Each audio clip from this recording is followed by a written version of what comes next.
The neon lights of the celestial cantina flickered against the metallic walls as Captain Marcus chin-stepped through the atmospheric barrier. The establishment buzzed with conversations in 17 different languages, creating a symphony of alien dialects that would have overwhelmed most species. But humans had always been remarkably adaptable to chaos. Marcus scanned the crowded space station bar, his eyes adjusting to the dim lighting. Traders from the Rigel system argued over shipping rates at one table, while a group of cetacean diplomats discussed water rights through their translation devices. The smell of exotic spices and recycled air filled his nostrils as he made his way toward the back corner where he spotted his target. Zephyr sat hunched over a glass of something that glowed blue and occasionally sparked. The elderly Vorthan looked even more frail than usual, his normally silver skin now carrying a grayish tint that spoke of exhaustion and worry. His forearms trembled slightly as he lifted the drink to his thin lips, and Marcus noticed the way other patrons gave him a wide berth. "Mind if I join you, old friend?" Marcus asked, sliding into the booth across from Zephyr before waiting for an answer. The alien's large, dark eyes widened with surprise and what appeared to be relief. "Marcus, I did not expect to see you here, especially not after." His voice trailed off, the universal translator struggling with the emotional undertones of his native language. "After the incident at the Galactic Trade Commission," Marcus finished, signaling the bartender for a drink. "Water, Earth Standard," he called out, then turned back to Zephyr. "You know, I don't hold grudges, especially when someone was just trying to do the right thing." Zephyr's shoulders sagged, and he wrapped all four arms around himself in a gesture Marcus recognized as self-comfort among his species. "The right thing," he repeated bitterly. "Yes, that is what I thought I was doing when I reported the corruption in the shipping manifests. Now look where it has gotten me." The Vorthan had been a shipping inspector for over 40 years, known throughout the sector for his integrity and attention to detail. When he discovered that several high-ranking officials were skimming profits from humanitarian aid shipments, he had done what any honest being would do. He reported it. What he hadn't counted on was how deep the corruption ran, or how vindictive those involved could be. "They have frozen all my assets," Zephyr continued, his voice barely above a whisper. "My pension, my savings, everything. They claim I was the one stealing, that my report was an attempt to cover my own crimes. 40 years of service, and they paint me as a criminal." Marcus accepted his water from a floating service droid and took a thoughtful sip. He had heard about Zephyr's situation through the informal network of honest traders and officials who still existed despite the corruption. The Vorthan had been set up perfectly. Documents had been forged, credits had been planted in accounts bearing his genetic signature, and witnesses had been bought or intimidated. "How bad is it?" Marcus asked gently. Zephyr gestured toward the table where several empty plates sat.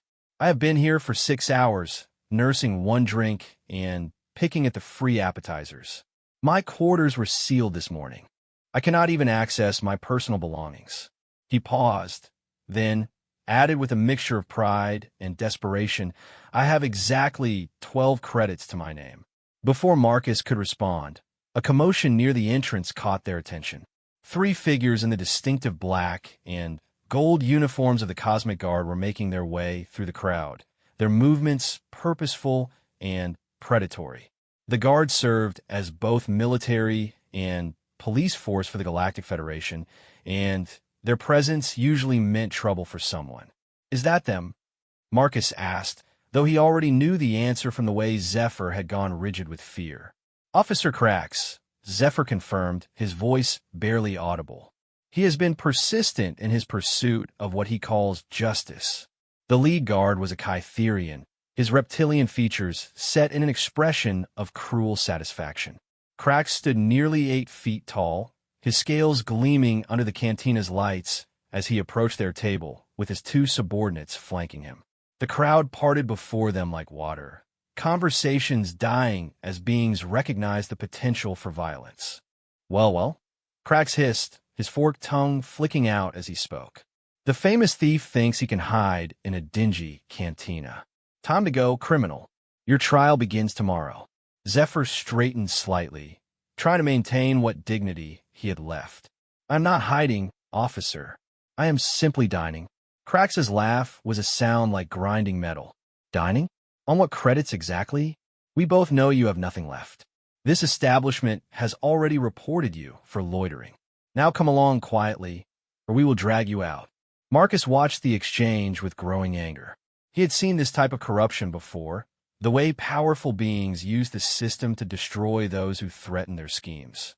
But there was something particularly cruel about the way Crax seemed to enjoy Zephyr's humiliation. Actually, Marcus said, standing slowly and reaching for his credit chip, he's my guest. And I believe there's a bill to settle. Crax turned his cold gaze toward the human, sizing him up. At 6 feet tall and built like someone who had spent years in variable gravity, Marcus cut an imposing figure, but he was still dwarfed by the Kytherian guard. And you are? Captain Marcus Chun, independent freight and passenger service. And you're harassing my friend. The guard officer's eyes narrowed to slits. Your friend is a wanted criminal who has been evading justice. Unless you wish to be charged with harboring a fugitive, I suggest you step aside. Marcus smiled, but there was no warmth in it. I suggest you check your facts, officer. Zephyr here hasn't been convicted of anything yet. Last I checked, even in Federation space, beings are innocent until proven guilty. He has every right to be here. One of Crax's subordinates, a stocky Tyrellian with too many teeth, stepped forward. The criminal has no credits. He cannot pay for anything he has consumed. That makes this theft. Theft? Marcus pulled out his credit chip and held it up for all to see. How can it be theft when I'm paying the bill? Bartender, he called out loudly, ensuring half the cantina could hear. What's the total for my friend's table? The Andromedan bartender checked his system with all 4 of his eyes. 43 credits, including service charges and station taxes. Marcus inserted his chip into the payment reader on the table, authorizing the transaction with a dramatic flourish. There, bill paid. No theft occurred.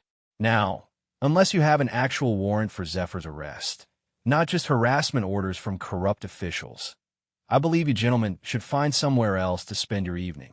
The tension in the cantina was thick enough to cut with a plasma blade.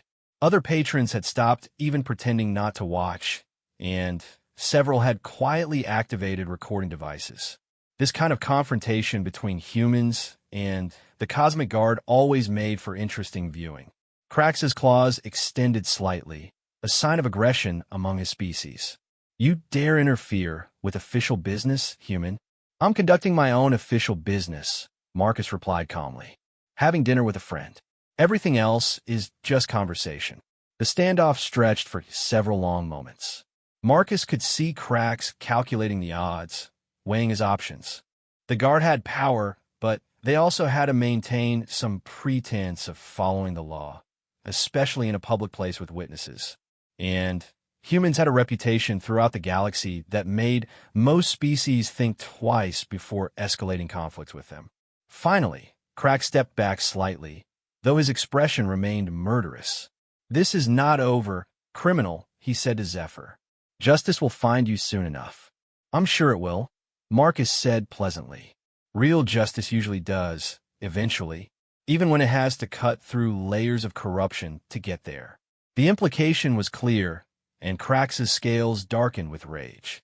But with dozens of witnesses and recording devices capturing every word, he couldn't afford to do anything that might later be used against him.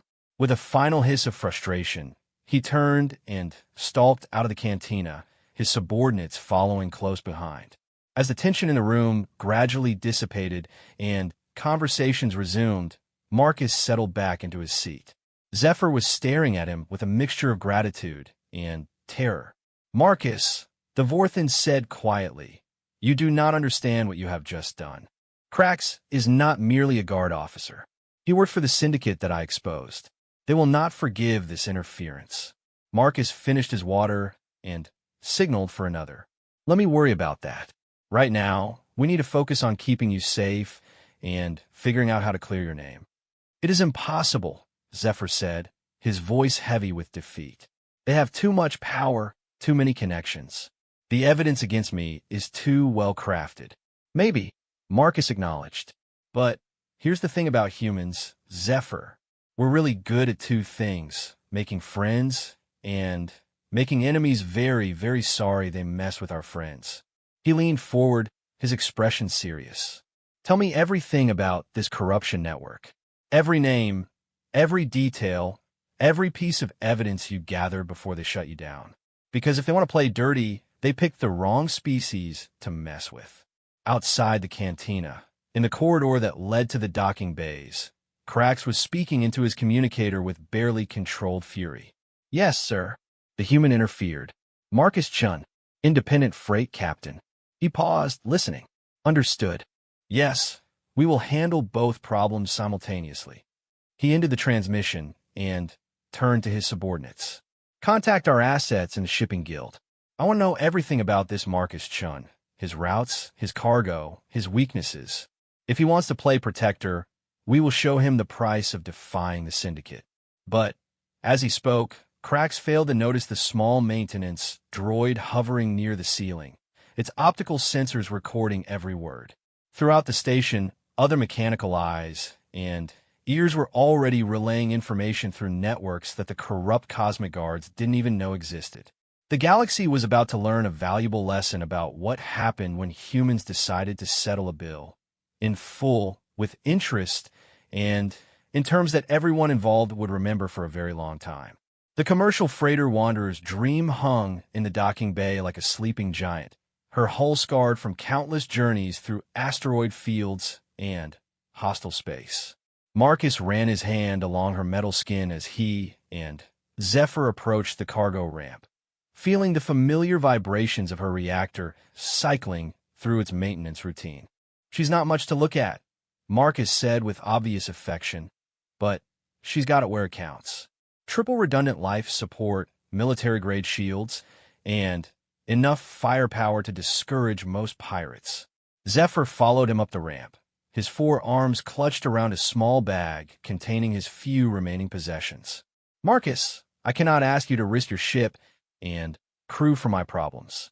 These people are dangerous. Good thing you're not asking then, Marcus replied, sealing the airlock behind them. I'm volunteering. Besides, my crew knew what they were signing up for when they joined me. The ship's interior was a maze of corridors lined with exposed conduits and flickering control panels. But beneath the utilitarian appearance, Zephyr could sense the ship's excellent maintenance and the obvious care put into her operation. They passed through a common area where a massive humanoid was bent over a chessboard, his opponent a slender woman with silver hair. Zephyr, Marcus said, meet my crew. The big fellow, there is Corvin, our engineer. Used to work for the Federation Navy until they decided his opinions about corruption were too loud for their taste. The 8-foot-tall Gorvani looked up from his game, his stone-like features breaking into what passed for a smile among his species. Welcome aboard, Inspector. I read your reports on the shipping manifests. Excellent work, very thorough. And this is Dr. Sarah Chun, Marcus continued, indicating the silver-haired woman. My sister, ship's medic, and the smartest person I know. Sarah stood and extended her hand to Zephyr in a human gesture of greeting. I've heard about your situation. Typical Federation response. Shoot the messenger and protect the criminals. You are both very kind, Zephyr said, but I fear you do not understand the scope of what you are facing. The corruption network I uncovered involves officials at the highest levels of the Trade Commission, several planetary governors, and at least a dozen major shipping corporations. Marcus led them to the ship's small galley and activated the food synthesizer. Coffee for me, tea for Sarah, and what would you like, Zephyr? Water is sufficient, the Vorthan replied, settling into one of the chairs. I do not wish to impose. You're not imposing, Sarah said firmly, programming the synthesizer for a Vorthan nutrient drink instead. And you're going to need your strength for what comes next. Which is? Zephyr asked. Marcus sat down across from him, his expression serious. We're going to gather evidence. Real evidence, not the fabricated garbage they're using to frame you. Then we're going to expose every single one of these corrupt officials. It has already been tried, Zephyr said sadly. I reported to every oversight committee, every anti-corruption bureau, every independent investigator I could find. They either ignore my reports or were already compromised. That's because you were working within the system, Sarah observed. The system that's been corrupted from the inside. We're going to work around it. Before Zephyr could ask what she meant, the ship's communication system chimed. Marcus activated the main display, and the face of a middle-aged human woman appeared on the screen. Marcus, good to see you, she said without preamble. I heard about the incident at the Celestial Cantina. Word is already spreading through the merchant networks. News travels fast, Marcus replied. Zephyr, this is Captain Elena Rodriguez, one of the most respected independent traders in the sector. Elena's expression grew serious. The guard has put out an alert claiming that Zephyr is a dangerous fugitive who should be approached with caution. They're also spreading word that anyone helping him will face charges of harboring a criminal. Let them try, Marcus said. What else are you hearing? More than you might expect, Elena replied. Zephyr's story has touched a nerve. There are a lot of honest traders and officials who are sick of watching the corrupt ones get rich while good beings like him get destroyed. I've got at least 20 captains who want to help. Zephyr's eyes widened. But why? They do not even know me.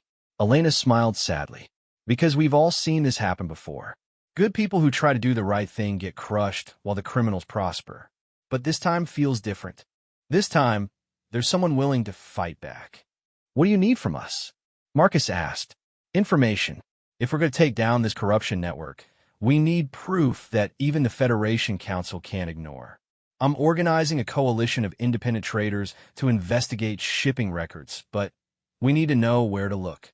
Zephyr sat forward, his posture straightening for the first time since Marcus had met him. I kept copies of everything before they seized my files. Transport manifests, payment records, communication logs. But they are encrypted and hidden in places that would take too long to explain. Then, we'll make time, Sarah said. Start with the most important evidence first.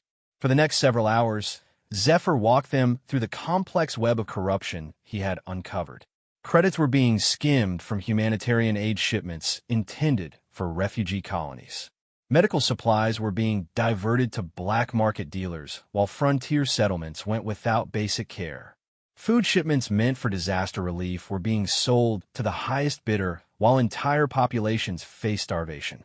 The scope is staggering, Corvin rumbled, his usually calm demeanor showing signs of anger. Millions of beings suffering while these parasites profit. It gets worse, Zephyr continued. They have been using the Cosmic Guard to eliminate anyone who gets too close to the truth. 3 other inspectors who were investigating similar irregularities have died in accidents over the past 2 years. The room fell silent as the implications sank in. This wasn't just corruption. It was systematic murder to protect a criminal enterprise. Who's at the top? Marcus asked quietly. I believe it is Trade Commissioner Vex Marillion, Zephyr replied. A draconian who has held the position for 15 years. But I could never prove direct involvement. The paper trail was too carefully obscured. Sarah pulled up a holographic display and began mapping out the network based on Zephyr's information. Names and connections appeared as floating points of light, creating a complex web that stretched across dozens of star systems. This is organized crime on a galactic scale, she observed. But every organization has weak points. People who might be willing to turn if they're offered the right incentive. Or the right pressure, Marcus added grimly. Their planning session was interrupted by an urgent chime from the ship's sensors. Marcus activated the external cameras and cursed under his breath. 3 Cosmic Guard vessels had just entered the docking bay, their weapons powered and ready. They're not waiting for subtlety anymore, he observed, watching as armed guards began deploying around the docking bay. Corvin, how fast can you get us undocked? 2 minutes if we skip the safety checks, the engineer replied, already heading for the engine room. Do it, Marcus ordered. He turned to Zephyr, who had gone pale with fear. Don't worry, they can't touch us once we're in hyperspace. But, even as he said it, Marcus knew this was just the beginning. By helping Zephyr, He had declared war on one of the most powerful criminal organizations in the galaxy. The corruption network would throw everything they had at them: corrupt officials, hired mercenaries, and their allies in the Guard. The ship shuddered as Corvin brought the engines online. Through the viewports, Marcus could see the Guards scrambling to get their ships powered up, but the Wanderer's dream was already lifting off. "Elena," Marcus called out over the communication system, "we're going to need that coalition sooner than expected." They just escalated this to active pursuit. "Understood," came the reply. "I'll spread the word. But, Marcus, be careful. If they're willing to attack you in Federation space, they're more desperate than we thought." As the ship entered hyperspace, leaving the space station far behind, Marcus turned to his unexpected passenger. "Are you ready for this, Zephyr? Because once we start down this path, there's no going back." The elderly Vorthan straightened his shoulders, and for the first time since Marcus had met him, there was fire in his dark eyes. "For 40 years, I have watched good beings suffer while criminals prosper. If this is my chance to make it right, then yes, I am ready." Sarah smiled grimly as she continued mapping out the corruption network. "Good, because we're about to find out just how far some humans will go to settle a bill." Outside, the stars streaked by as the Wanderer's dream carried them toward an uncertain future. But behind them, already mobilizing in response to their escape, was a force that would stop at nothing to protect their criminal empire. The galaxy was about to witness something that had become legendary in human space. What happened when someone made the mistake of targeting a human's friends? The corruption network thought they were dealing with one elderly inspector and a meddlesome traitor. They were about to discover they had declared war on the most stubborn, resourceful, and vindictive species in known space. The asteroid mining station Kepler's Fortune floated in the void like a metal tumor, its industrial arms constantly scraping precious metals from the surrounding rock field. Marcus guided the Wanderer's dream through the maze of mining equipment and debris, following navigation beacons toward a hidden docking bay that didn't appear on any official charts. "I still cannot believe this place exists," Zephyr murmured, watching through the viewport as they passed massive automated mining platforms. A completely independent operation outside Federation jurisdiction. "Humans have a long history of going where others say we can't," Sarah replied from the co-pilot's seat. "When the Federation started taxing asteroid mining operations into bankruptcy, some of our people decided to find a different solution. The docking bay they entered was bustling with activity. Dozens of ships of various designs were berthed alongside the rocky walls, their crews loading cargo or making repairs. But what struck Zephyr most was the diversity. Humans worked alongside Rigelians, Altarians, Vorthan refugees, and dozens of other species that had been pushed out of Federation space by corrupt officials and unfair regulations. "Welcome to the Free Traders Alliance," Marcus said as they disembarked. "Officially, we don't exist. Unofficially, we're the biggest thorn in the corruption network side." A tall, weathered human approached them, his cybernetic arm gleaming under the bay's harsh lighting. "Marcus Chun," he said with a grin that was missing several teeth. "I heard you kicked a hornet's nest back at the Celestial Cantina." "Word travels fast out here," Marcus replied, clasping the man's human hand warmly. "Zephyr, meet Jack Morrison, station commander, and the most wanted man in 3 sectors." "Only 3. Jack laughed. "I must be losing my touch." He turned to Zephyr with a more serious expression. "Inspector, I want you to know that what you did, trying to expose that corruption, it matters. A lot of good beings have suffered because of the network you were investigating. And a lot of good beings have died," added a new voice. They turned to see Elena Rodriguez approaching with a small group of other traders. "We've been comparing notes since your call yesterday, Marcus. The corruption runs even deeper than Zephyr thought." Elena activated a portable holographic projector, filling the air between them with a 3-dimensional map of trade routes and shipping manifests. "Look at this. Over the past 5 years, humanitarian aid shipments to 17 different colonies have been systematically diverted or reduced. Medical supplies, food, construction materials, billions of credits worth of aid that never reached its destination. Zephyr studied the display with growing horror. The Kepler colony disaster, he whispered, pointing to one of the red markers. 3,000 beings died when their atmosphere processors failed. The replacement parts were supposedly lost in a shipping accident. They weren't lost, said a Regelian captain named Vex, his tentacles writhing with anger. They were sold to the highest bidder. I found the parts being used in a luxury resort on Proxima Station. And here, Elena continued, highlighting another point on the map. The Altarian refugee crisis. Food shipments were diverted to casinos and high-end restaurants while children starve in the camps. Marcus felt his hands clench into fists as the scale of the atrocity became clear. This wasn't just theft, it was genocide through negligence, orchestrated for profit. How many, he asked quietly. Deaths directly attributable to the diverted aid? Elena checked her datapad. Conservative estimate? Over 50,000 beings across the affected colonies.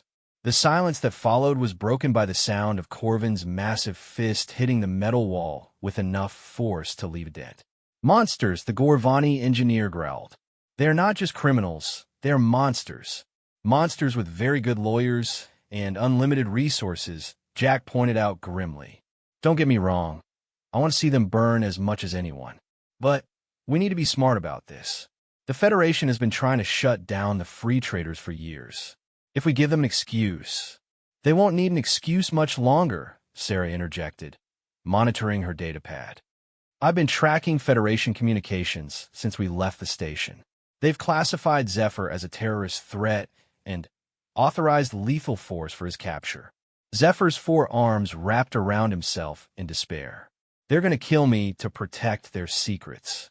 Not if we kill them first, Marcus said flatly, his tone causing several of the traders to look at him sharply. I don't mean literally, although I'm not ruling it out. I mean we kill their network, their credibility, their power. We expose them so completely that even their own allies turn against them. How? Elena asked. We've tried exposing corruption before. The Federation's news networks are compromised, the oversight committees are bought, and any evidence we gather gets dismissed as terrorist propaganda. Marcus smiled, and there was something predatory in the expression, because they're going to use their own greed against them. Sarah, show them what you found in the shipping records. Sarah activated her own holographic display, overlaying it with Elena's. Look at the pattern of thefts. They're not random. The network specifically targets aid shipments to colonies that have valuable resources, rare metals, energy sources, strategic locations for trade routes. Of course, Zephyr breathed, understanding dawning in his eyes. They create crises to justify increased Federation presence, then use that presence to secure exclusive mining and trading rights. Exactly, Sarah continued.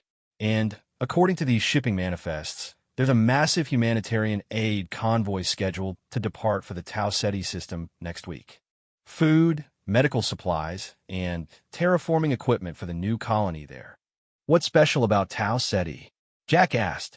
Trilithium deposits, Elena replied grimly. Enough to power a fleet for decades. The colony has been struggling to establish proper infrastructure, which makes them vulnerable to Federation assistance programs. Marcus pulled up additional data on his personal pad.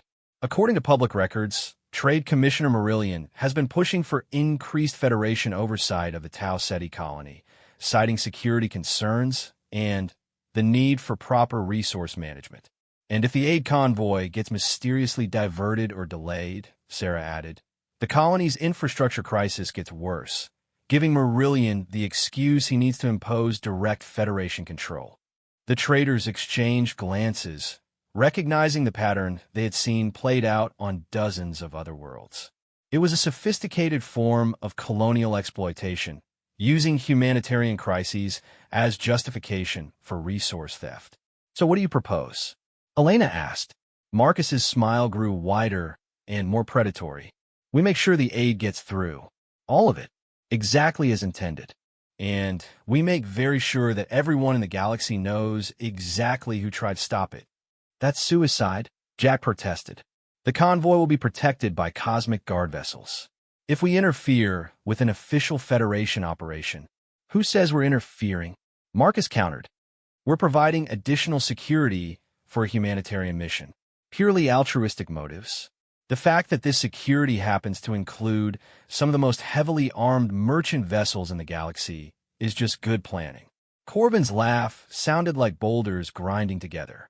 You want to escort the convoy with warships disguised as freighters. I want to escort the convoy with warships, period. Marcus corrected. The disguise is just for legal cover. But here's the beautiful part. We're going to do it completely openly. Public announcements, news coverage, the works. We're going to make it impossible for them to divert the shipment without admitting their criminal intent. Elena nodded slowly as she began to understand the plan.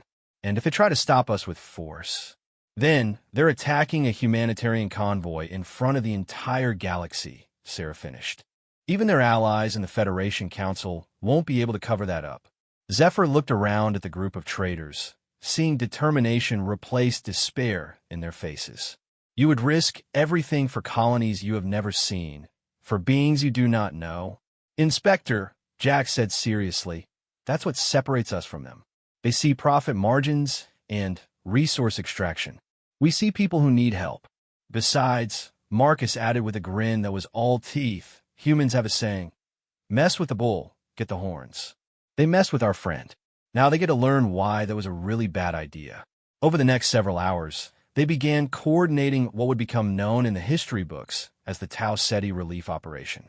Elena used her network to contact every free trader captain in 3 sectors, while Jack began organizing the technical aspects of the convoy protection.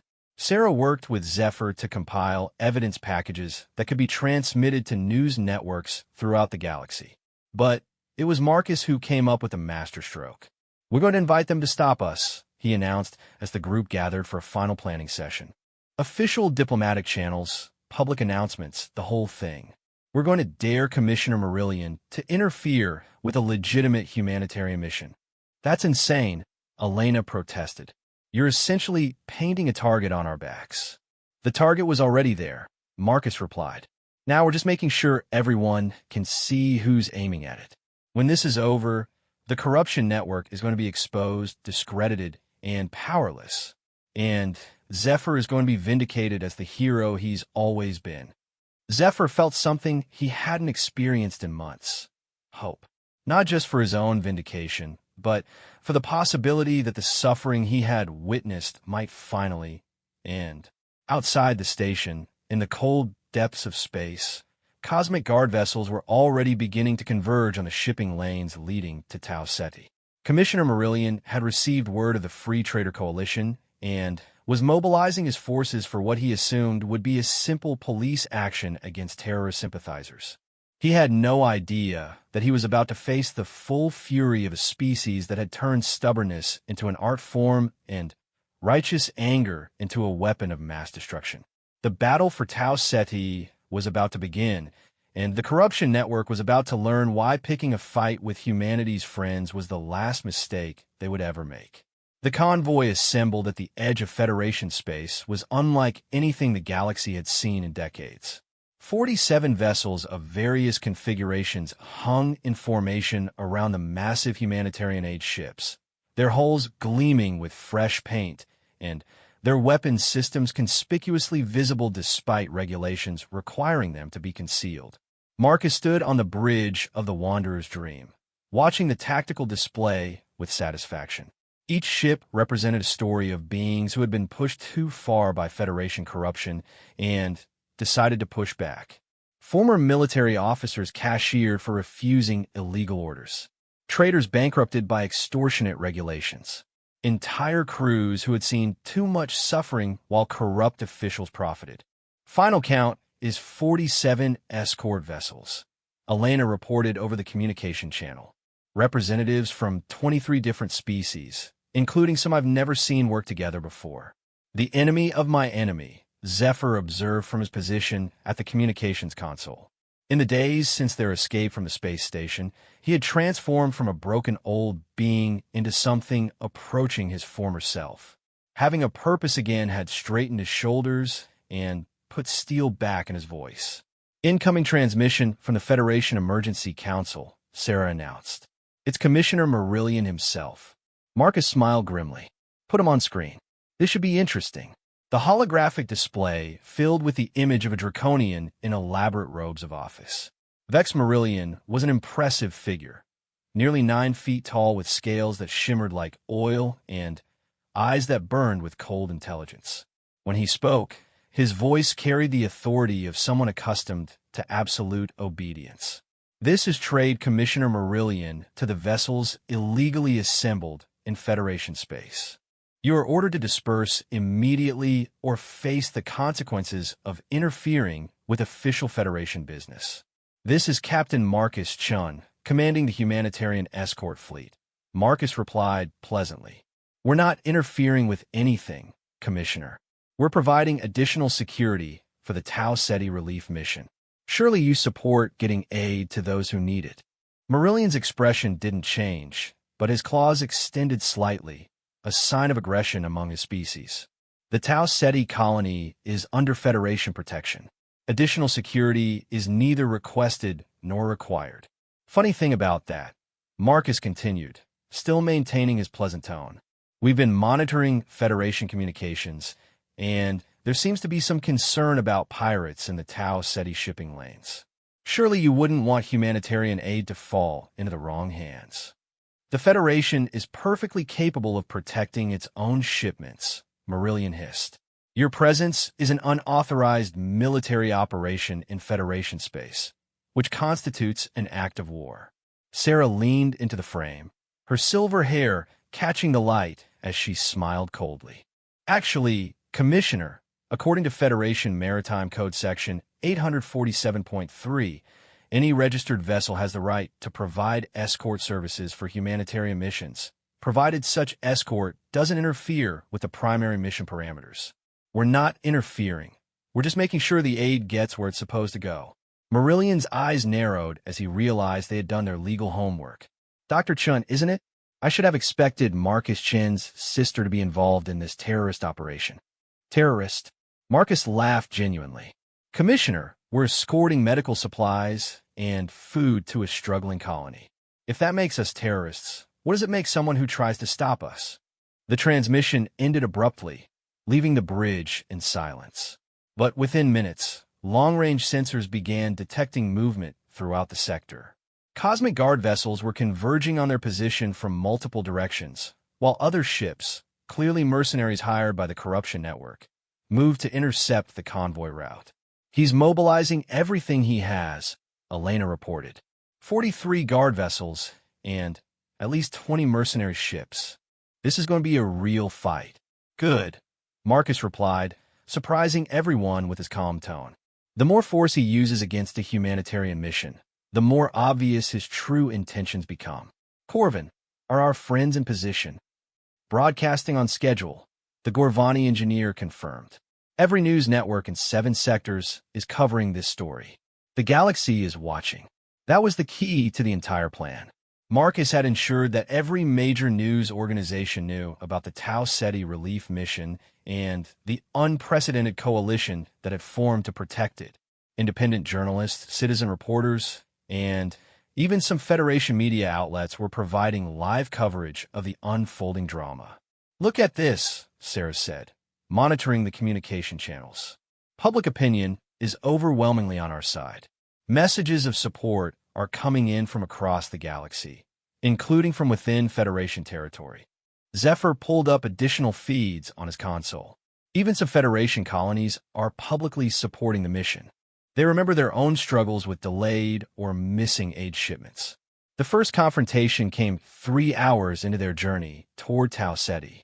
A squadron of Cosmic Guard vessels moved to intercept the convoy, their commander demanding that the escort fleet stand down and allow proper authorities to handle the security. This is Captain Reynolds of the Gar vessel Retribution, came the transmission. You are ordered to withdraw immediately.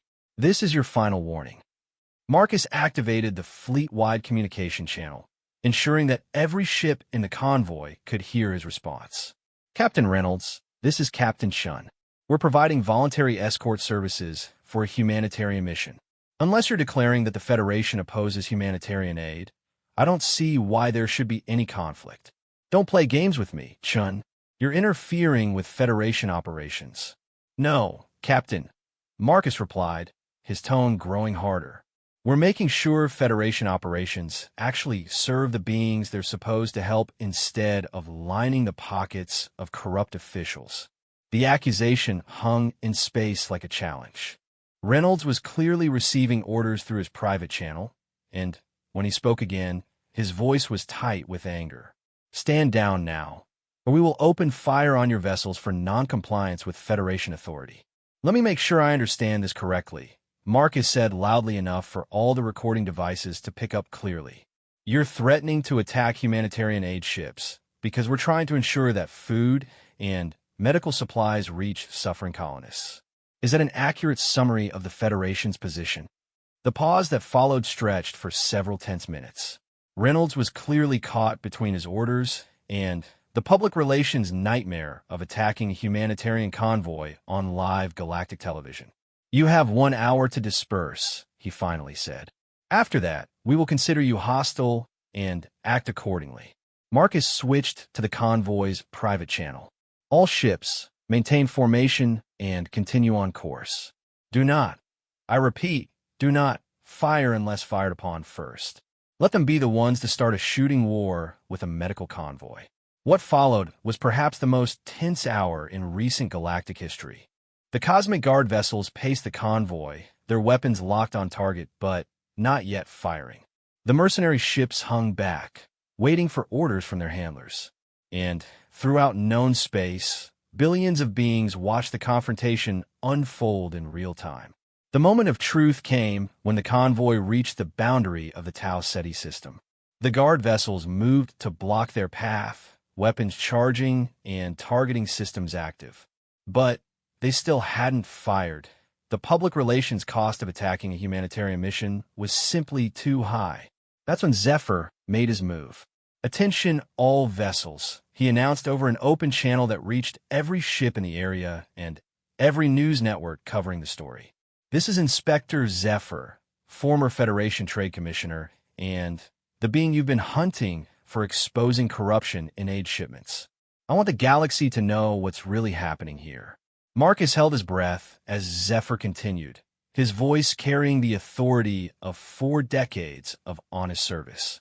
Commissioner Marillion and his associates have been systematically stealing humanitarian aid for years, causing the deaths of thousands of innocent beings across the galaxy. The evidence is overwhelming, and I have documented proof of their crimes. They want to stop this convoy not because it threatens Federation security, but because it threatens their ability to continue profiting from others' suffering. The galaxy deserves to know that the Federation they trust to help in times of crisis has been perverted by criminals who see tragedy as an opportunity for profit. Today, we have a chance to show them that there are still beings willing to fight for what's right. The transmission ended, leaving space eerily quiet. But the response was immediate and overwhelming. Communication channels lit up with messages of support from across the galaxy. Federation colonies publicly endorsed Zephyr's statement. Even some Federation officials began speaking out against the convoy's harassment. And in the depths of space, the Cosmic Guard vessels began to withdraw. They're standing down, Elena reported with amazement. All guard vessels are falling back to perimeter positions. The mercenary ships, too, added another captain. Looks like even hired guns don't want to be seen attacking medical supplies on galactic television. Marcus allowed himself a moment of satisfaction as the convoy continued toward Tau Ceti unimpeded. But he knew this was only the beginning. Marillion and his network would not give up easily, and there would be retaliation for this humiliation. Incoming priority message, Sarah announced. It's from the Tau Ceti colony. The transmission showed a young human woman in a colony administrator's uniform, tears streaming down her face. Thank you, she said simply. Our children have been sick for weeks because our medical supplies were delayed in transit. Our crops are failing because the terraforming equipment never arrived. We thought the galaxy had forgotten about us. The galaxy never forgot, Marcus replied gently. Some people just tried to make sure you never got help. But that ends today. As the convoy approached Tau Ceti orbit, Marcus looked around the bridge at his crew and their unexpected passenger. Zephyr was monitoring the aid distribution coordinates, ensuring every supply cache would reach its intended destination. Sarah was coordinating with the colony's medical teams to prioritize the most critical shipments. Corvin was running diagnostics to ensure no supplies had been tampered with during transit. They had won this battle, but the war for the soul of the Federation was just beginning. Commissioner Marillion and his corruption network would not simply accept defeat. They would strike back with everything they had, using their vast resources and political connections to destroy anyone who dared oppose them. But as Marcus watched the aid ships beginning their descent toward Tau Ceti's surface, he felt something that had been missing from his life for far too long. The satisfaction of knowing he was fighting for something bigger than himself. The free traders had just served notice to every corrupt official in the galaxy. Their days of profiting from others' misery were numbered. And if they wanted to stop the coalition, they would have to do it in front of the watching galaxy, with their true nature exposed for all to see. The corruption network was about to learn that humans had another saying, "Fool me once, shame on you. Fool me twice, and I'll make sure you never fool anyone again." The battle for Tau Ceti was over. The war for justice was just beginning. 6 months later, Marcus stood in the Grand Assembly Hall of the Federation Council, watching as the most powerful beings in the galaxy struggled to maintain their composure while the evidence of their crimes was displayed for all to see. The hall that had once symbolized galactic unity now felt like a courtroom where justice had finally come to call. The investigation that had begun with one elderly Vorthan inspector trying to expose shipping manifest irregularities had grown into the largest corruption scandal in Federation history. The Tau Ceti incident had been merely the catalyst, the moment when the galaxy's attention focused on what the free traders had been uncovering for months. "The evidence is overwhelming," declared Council President Thera, her crystalline form reflecting the holographic displays that filled the air around them. 47 Federation officials, including Trade Commissioner Marillion, have been implicated in the systematic theft of humanitarian aid worth over 3 billion credits.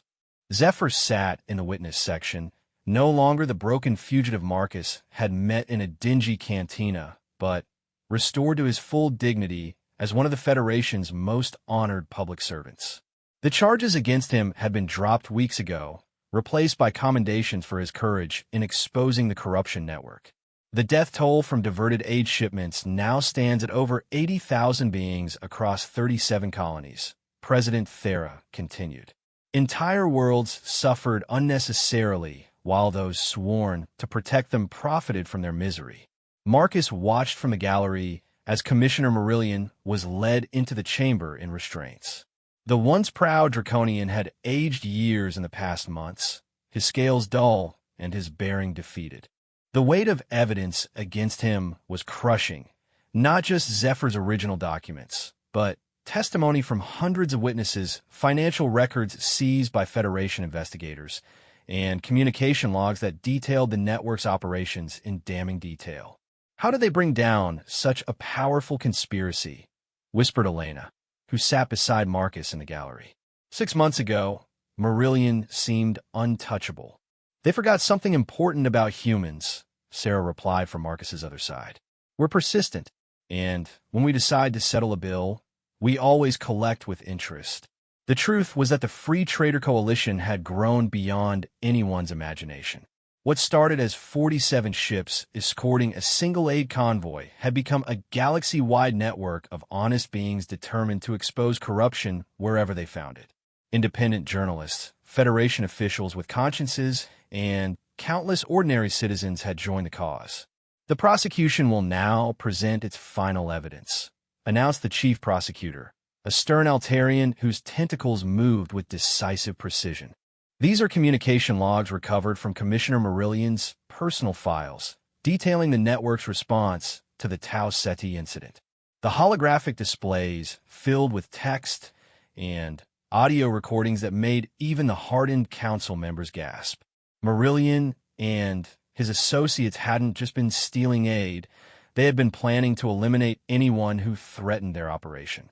The targeting list included Zephyr, Marcus, Elena, and dozens of other free trader captains. As you can see, the prosecutor continued, the defendants were prepared to commit mass murder to protect their criminal enterprise. This was not simple corruption. This was organized crime on a galactic scale. Marcus felt a chill as he listened to the recordings of his own death being planned. But stronger than fear was satisfaction at seeing justice finally served. The corruption network had made one fatal mistake. They had underestimated the power of ordinary beings working together for a common cause. The defendants also made extensive plans to discredit the Free Trader Coalition, the prosecutor added. Forged documents, planted evidence, and coordinated media campaigns designed to portray the coalition as terrorists and pirates. If it wasn't for the public nature of the Tau Ceti mission, President Thera observed, these plans might have succeeded. The defendants' own hubris in trying to stop a humanitarian convoy in full view of the galaxy media was their downfall. From the defendants' section, Marillion finally spoke. This is all carefully orchestrated propaganda, he hissed, his voice weak but still carrying venom. The humans have manipulated this entire situation to discredit legitimate Federation authority. They seek to undermine galactic stability for their own benefit. Marcus stood, surprising the court with his action. Permission to address the council. Madam President? Captain Shun, President Thera replied. While your role in exposing this conspiracy is acknowledged, this is not a venue for, with respect, Madam President. Marcus interrupted politely. I believe Commissioner Marillion has raised a point that deserves a direct response. After a moment's consideration, the President nodded. You may speak, Captain. Marcus walked to the center of the chamber, feeling the eyes of hundreds of beings upon him. When he spoke, his voice carried clearly through the vast hall. Commissioner Marillion says we seek to undermine galactic stability. He's right in a way. We did seek to undermine the stability of a system that allowed children to starve while officials profited. We did seek to undermine the stability of a network that saw humanitarian crises as business opportunities. He turned to face Marillion directly. But we never sought to undermine the Federation itself. We sought to save it, to remind it of the principles it was founded on. The Federation exists to protect all beings, not to exploit them. Marcus gestured toward Zephyr. When Inspector Zephyr tried to expose corruption through proper channels, he was branded a criminal and hunted across the galaxy. When free traders tried to ensure aid reached its destination, we were labeled terrorists. The only people who called us criminals were the criminals themselves. The Federation's greatest strength has always been its diversity, Marcus continued. Hundreds of species working together for the common good.